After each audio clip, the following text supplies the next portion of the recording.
ওয়াল্লাইলি ইযা সাজা মা ওয়াদ্দাআকা রাব্বুকা ওয়া মা ক্বালা, এরপরে ভুলে গেছে, আর বের হয় না। এরকম হয় না? বিষ্ণু ঈসা ইসলামেরও হতো, সাহাবাদেরও হতো, ভুলে গিয়েছে, বের হয় না, তখন পেছন থেকে শুধরে দিতে হয়। তবে আগে সুযোগ দিবেন, তাকে আপনি চান্স দিবেন, তিনি আবার রিপিট করবে, রিপিট করে সূরাটাকে বের করে আনতে পারে কিনা ট্রাই করবে। 2-3 বার ট্রাই করার পরেও যদি না পারে, পেছন থেকে ঠিক করে দেওয়ার দরকার আছে না নাই? কিন্তু অনেকে আবার পিছনে উৎ পেতে বসে থাকে যে ইমাম ভুল করে কোন জায়গায়। তারাবির নামাজে আমাদের দেশে এই ঝামেলা আছে না নাই? এক হাফেজ সাহেব নামাজ পড়ে, আর এক হাফেজ সাহেব পিছন থেকে কোথায় ভুল হয় একটু দেখি। এই নিয়তে যদি আপনি হেফজ করেন, আপনার দিনও শেষ, দুনিয়াও শেষ, আখিরাতটাও বরবাদ। জোরে বলেন ঠিক কিনা? ভুল হতেই পারে, মানুষ ভুলের ঊর্ধ্বে নয়। কুল্লুকুম খাত্তা, তোমরা সবাই ভুল করো।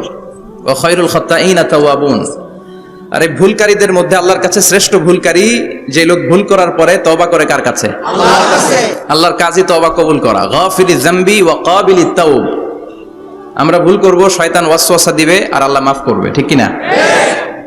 কি আল্লাহ আমরা পাইছি, উনি মাফ করার জন্য বসে থাকে 24/7, সপ্তাহের 7 দিন, মাসের 30 দিন, দিনের 24 ঘন্টা তিনি বসে থাকেন, কখন আমার বান্দা চোখের পানি ছেড়ে আমার কাছে ক্ষমা চায় আর আমি আল্লাহ ক্ষমা করে দিব। শয়তান আল্লাহকে চ্যালেঞ্জ দিয়েছিল, আল্লাহ আপনি তো জান্নাতে ঢোকাতে পারবেন না, এতগুলো জান্নাত কেন বানালেন? জাহান্নাম আরো বেশি হলে ভালো হতো। আল্লাহ বললেন কেন?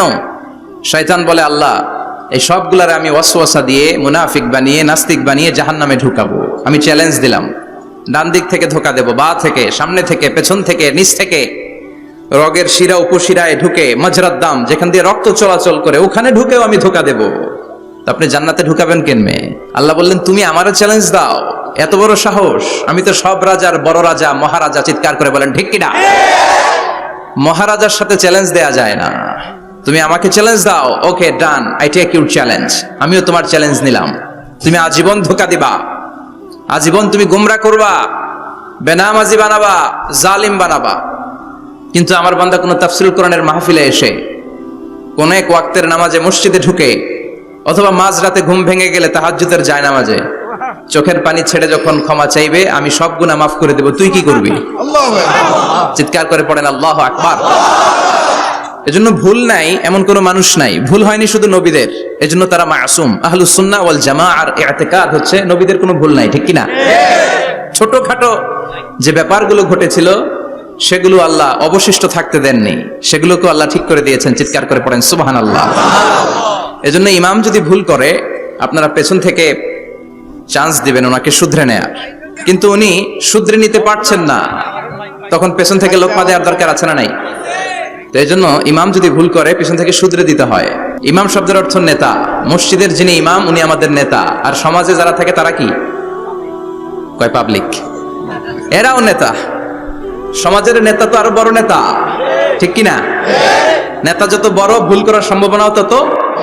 এজন্য মসজিদের নেতাকে যেমনি আমরা শুধরে দিয়েছি, সমাজের নেতারাও ভুল করলে শুধরে দিতে হবে। চিল্লায় বলেন ঠিক কিনা? এজন্য আপনার এই আমানত যে কোনো জায়গায় ব্যবহার করা যাবে না, যাকে মন চায় তাকে ভোট দেওয়া যাবে না। ভালো লোক দেখে, আমরা বিএনপি বুঝি না, আওয়ামী লীগ বুঝি না, জাতীয় পার্টি বুঝি না, জামাত ইসলাম বুঝি না, ঐক্যফ্রন্ট বুঝি না, কিচ্ছু বুঝি না। আমরা সাধারণ মানুষ বুঝি, যারা ইসলাম প্রিয়, যারা কোরআন প্রিয়, যারা আল্লাহকে ভালোবাসে, যারা জনগণের সুখে দুঃখে থাকে, তাদেরকে আমরা ভোট দিয়ে জয়যুক্ত করব। চিৎকার করে বলেন ঠিক কিনা? আল্লাহ আমাদেরকে সহিহ সমাজ দান করুক, আমরা পড়ি আমিন। আসুন আমরা ফরমালি আজকের এই বিশাল প্রোগ্রাম থেকে আল্লাহকে অফিসিয়ালি একটা থ্যাঙ্কস জানাই, ধন্যবাদ জানাই, যে আল্লাহ তাআলা এত রাতেও এই চমৎকার পরিবেশে বসবার তৌফিক এনায়েত করে দিয়েছেন। নির্বাচনের কারণে এত বড় গ্যাদারিং করা যায় না, আসলে এটা বাস্তবতা। কোত্থেকে কি হয়ে যায়, এজন্য অনেক জায়গায় অনুমতিও দিতে চায় না। আবার অনেক জায়গার জনপ্রতিনিধিদের আবার অ্যালার্জি আছে, এরা মাহফিলের নাম শুনলেই অ্যালার্জি শুরু হয়ে যায়, আছে না নাই? এই এলাকার জনপ্রতিনিধি খুব ভালো, ইসলাম প্রিয়, এত বড় গ্যাদারিং কিন্তু কোনো বাদ সাধে নেই, তার মানে এরা ইসলামের পক্ষে, ঠিক কিনা? যারা ইসলামের পক্ষে তাদের জন্য আমাদের অন্তর থেকে দোয়া আছে না নাই? আর যারা ইসলামের বিপক্ষে, whoever you are, I don't care, তুমি যেই হও না কেন, তুমি যদি ইসলামের বিপক্ষে যাও, তোমার জন্য আমার অন্তরে এক ফোঁটা দরদ নাই। এজন্য যারা এই প্রোগ্রামের অনুমতি দিয়েছেন তাদেরকে শুকরিয়া জানাই।